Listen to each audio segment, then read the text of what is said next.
La noche de Dieter, con Dieter Brandau, en Es Radio.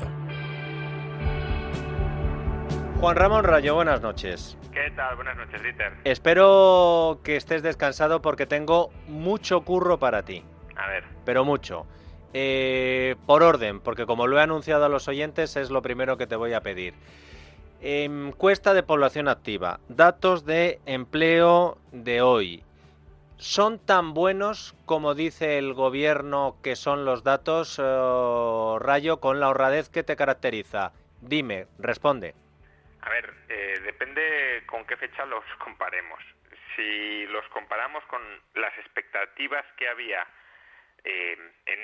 para estas fechas en marzo de 2020, si en marzo de 2020 nos hubiesen preguntado, ¿firmáis cerrar con 2021 con estos datos de empleo? Creo que todos habríamos dicho que sí y que sería un resultado espectacular en marzo de 2020. Ahora, conforme ha ido transcurriendo la pandemia y conforme hemos ido viendo que nos podíamos sobreponer a ella y demás, pues bueno, desde luego no son malos datos, pero a ver, si hacemos el resumen, básicamente es que en 2021 hemos recuperado, y ni siquiera, ahora lo mencionaré, lo que perdimos en 2020. No es que estemos en uno de los mejores momentos de nuestra historia, no, hemos recuperado en 2021 lo perdido en 2020 y ni siquiera porque, veamos, los datos de empleo privado, la cantidad de trabajadores en el sector privado todavía sigue por debajo de los niveles prepandemia. El número de horas trabajadas en el conjunto de la economía sigue apreciablemente por debajo de los niveles de 2019. Y el número de horas trabajadas en el sector privado, que quizás sea lo más significativo para evaluar si ya hemos recuperado el nivel de actividad laboral o no previo a la pandemia, sigue no ya por debajo de 2019, sino por debajo de 2018. Siguen siendo un 4% por inferiores a las previas a la pandemia. Entonces sí, es un buen dato, claro que es un buen dato haber recuperado en un año lo que se perdió en 2020. Es un buen dato que es más o menos compartido por todos los países de nuestro entorno. No es que España sea extraordinaria o especial en este sentido, no. De hecho, si miramos el contexto europeo, tendemos a ser un poquito mediocres en el sentido de recuperación laboral, pero bien. Otros lo han hecho mucho mejor, pero no nos podemos quejar. Ahora, pues sí, hemos recuperado lo de 2020, pero en términos de horas trabajadas aún nos queda camino por recorrer para llegar a los niveles previos a la pandemia. Te voy a poner una metáfora, a ver si tú me entiendes, porque si tú me entiendes, lo mismo me entienden también los oyentes. Imagínate que tú eres muy crítico con cómo cocina el cocinero de un restaurante, pero al mismo tiempo, una vez al mes, te haces fotos con los platos que cocina ese cocinero en ese restaurante diciendo que son riquísimos, que están buenísimos. Cuento esta chorrada para tratar de explicar lo que a mí me produce que cada mes el gobierno presuma de datos de empleo que tienen su origen en una reforma laboral que el gobierno, que el Partido Socialista y que Podemos lleva diciendo que quiere derogar y que el 3 de febrero van a votar para cargársela. Y no hay nadie que les marque esa contradicción. Pero bueno, si la reforma laboral es tan mala, ¿cómo hemos podido conseguir unos datos de empleo y de ocupación tan buenísimos? O, si no son tan buenísimos, díganlo ustedes y échenle la culpa a la reforma laboral.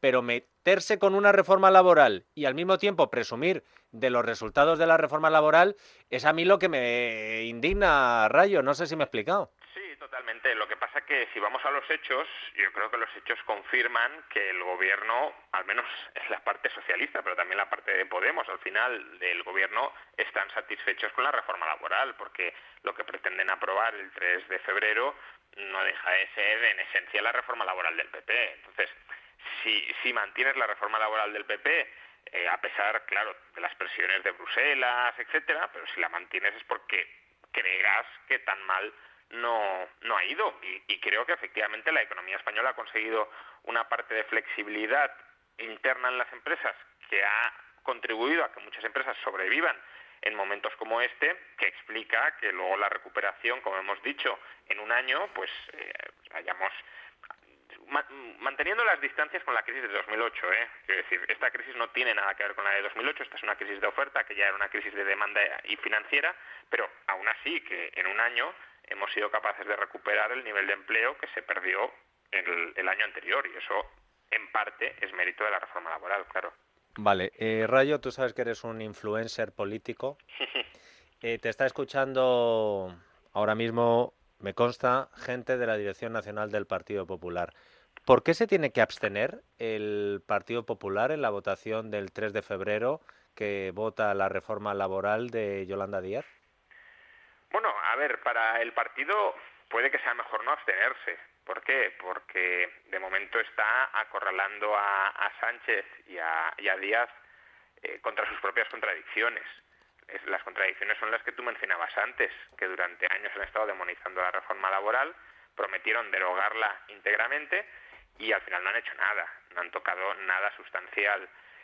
Sí que han dado algunos pasitos, y son pasitos malos, pero nada de fondo, nada importante. Y claro, el gobierno tiene un problema, y el problema es que sus socios tradicionales en el Parlamento saben que esta reforma laboral es un fraude. A lo mejor muchos ciudadanos que se fían de lo que diga Sánchez o de lo que diga Yolanda Díaz, pues se creen que efectivamente aquí va a venir una derogación integral de la reforma del 2012, pero sus socios parlamentarios saben que no se ha tocado nada. Y como ellos sí quieren que se toque algo en profundidad, pues el gobierno tiene dificultades para conseguir el apoyo parlamentario y lograr convalidar el Real Decreto Ley de la contrarreforma laboral. Entonces, claro, ahí hay dos opciones. O el gobierno cede ante estos grupos y altera sustancialmente su texto, en cuyo caso la COE se saldrá del acuerdo y Bruselas nos mirará muy mal, incluso nos podría denegar los fondos europeos, o si Sánchez mantiene el texto y sus socios tradicionales no cambian de postura, previsiblemente se estrellará la reforma laboral en el Congreso, salvo que se abstenga el Partido Popular. Entonces yo entiendo la tentación del Partido Popular, la tentación política de dejar que Sánchez y Díaz se estrellen en el Congreso y se estrellen en sus propias mentiras y contradicciones. La cuestión es si que no se apruebe esta reforma laboral y que en el futuro, no muy lejano a lo mejor, se pueda aprobar una muchísimo peor, si eso es beneficioso para la economía española o no. Y creo que claramente no, por lo que decíamos, porque parte del buen comportamiento del mercado laboral español es por esa reforma laboral. Y es una reforma laboral que el propio Partido Popular promovió. Por tanto, si se va a tratar de tramitar la convalidación de un Real Decreto Ley que en el fondo lo que hace es consolidar los aspectos fundamentales de la reforma del PP, creo que el PP no puede votar a favor porque, bueno, se introducen cambios a peor, pero no son cambios de magnitud suficiente como para que el PP vote no, estrelle el texto y, por tanto, penda sobre nosotros la espada de Damocles de un texto mucho peor que este. Si le he preguntado a Rayo por qué se debe abstener el PP, es porque Rayo lo está defendiendo públicamente en las redes sociales, en su cuenta de Twitter, y está generando mucho debate. Luego voy a trasladar estas palabras de Rayo a la tertulia política, a ver qué opinan Carmen Tomás, Mario Noya y Juan Pablo Polvorinos. Pero antes, Rayo, me tienes que dar tu opinión sobre lo de la justicia europea y el estacazo que le ha metido a Cristóbal Montoro en primer lugar y luego a los que vinieron después y no lo cambiaron ni hicieron nada por cambiarlo hasta que el Tribunal de Justicia de la Unión Europea ha dicho que el famoso modelo 720 de la agencia tributaria que obliga a los contribuyentes, y digo obliga porque todavía sigue en vigor, a declarar los bienes en el extranjero y que además no podía prescribir, que era ilegal. ¿Qué te parece esta sentencia? Porque hay gente como los Puyol que lo estaban celebrando ya hoy. A ver, sobre el golpe que nos ha dado el Tribunal de Justicia de la Unión Europea, es un golpe que en parte ya era esperable. En el año 2017 la Comisión Europea ya nos afeó, y para que la Comisión Europea nos afee una medida recaudatoria y ya tiene que ser mala, nos afeó este modelo 720. Recordemos que este modelo se aprueba en el año 2012, lo aprueba Cristóbal Montoro, como ahora mismo mencionabas, y en el año 2012 la administración pública estaba canina. España estaba al borde de la quiebra, el Partido Popular apostó por evitar la quiebra subiendo masivamente los impuestos y por tanto buscaban rascar desde todos los ámbitos posibles. Y por tanto se aprobó un modelo 720 que la justicia no cuestiona el deber fiscal de declarar tus bienes en el extranjero.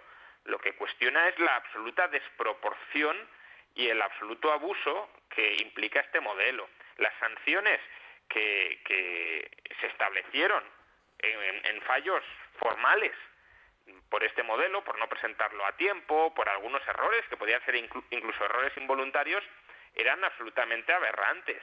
Multas por alguna omisión o alguna errata de 5.000 euros por error.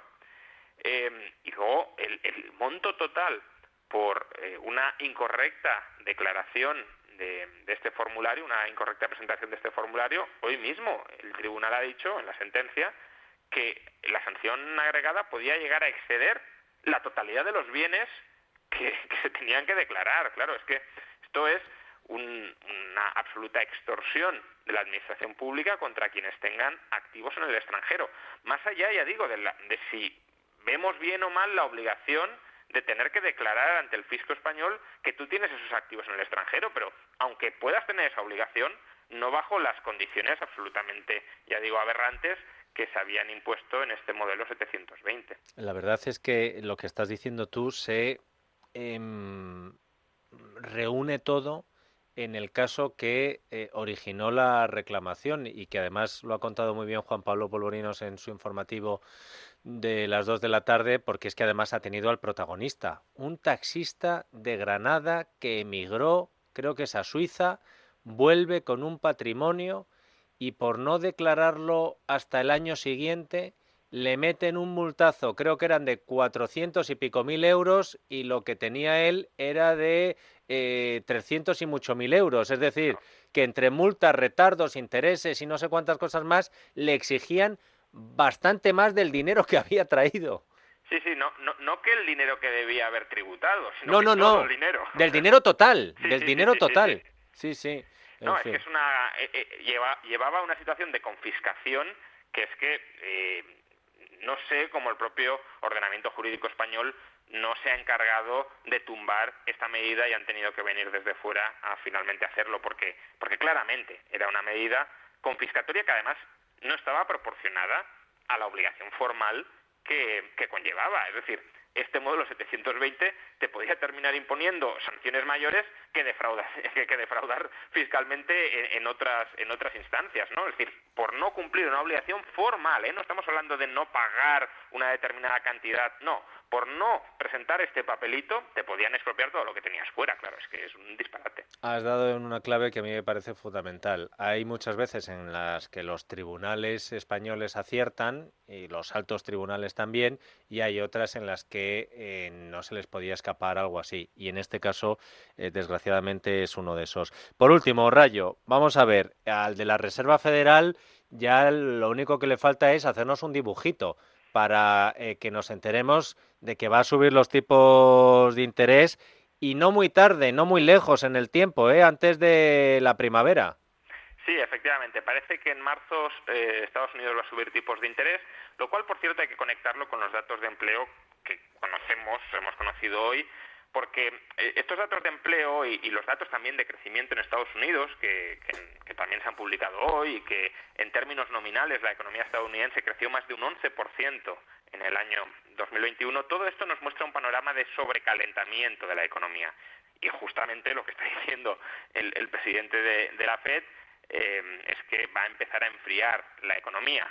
Básicamente el mensaje que lanzó ayer es: en marzo se subirán los tipos de interés, estamos en un nivel de empleo máximo, por tanto hay recalentamiento, la inflación no está mejorando, está empeorando, es posible que en el año 2022, dejó la puerta abierta, se suban más de 3 veces los tipos de interés, cosa que endurece los planes iniciales, y también dijo que no le preocupaba que la bolsa cayera si subía tipos de interés, porque los inversores tienden a pensar que si entran en pánico y cae la bolsa, la Reserva Federal se echará atrás y no subirá los tipos. Pues bien, dijo, los mercados están bien y si tienen que caer y si se tienen que ajustar, que se ajusten, vamos a subir tipos. Entonces, si vamos en 2022 hacia una moderación, enfriamiento, como decía, del gasto agregado, cuidado porque parte del crecimiento exuberante que estamos experimentando ahora se puede frenar y, por tanto, si hemos llegado a los niveles de empleo que ya hemos visto que no son, en el caso de España, extraordinarios, están bien, pero no son extraordinarios, no son históricamente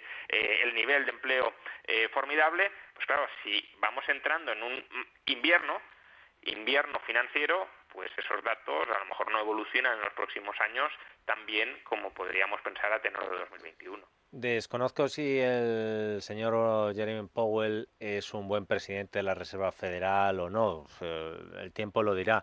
Ahora, lo que sí se le agradece, Rayo, es que se le entienda mucho mejor que al tan elogiado Alan Greenspan. ¿Te acuerdas, Rayo, que decían, la leyenda al menos decía eso, que Greenspan le tuvo que pedir 2 veces matrimonio a su mujer porque a la primera no se enteró de lo que estaba hablando?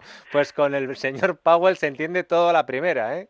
Sí, lo que pasa que, y esta es la gran cuestión, se le entiende muy bien, pero como no pase de las palabras a los hechos, lo que diga a lo mejor se empieza a descontar bastante. De momento tiene credibilidad, pero claro, no puedes estar siempre diciendo estamos enterados, la inflación es una amenaza, vamos a actuar. Pues actúa ya, porque si no, no te van a creer. Juan Ramón Rayo, profesor de la Universidad Francisco Marroquín, analista económico de cabecera de este programa e influencer político, como todo el mundo sabe.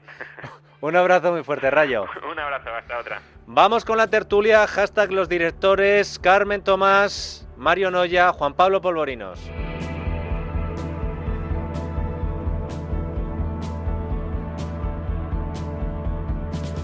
La noche de Dieter, con Dieter Brandau, en Es Radio.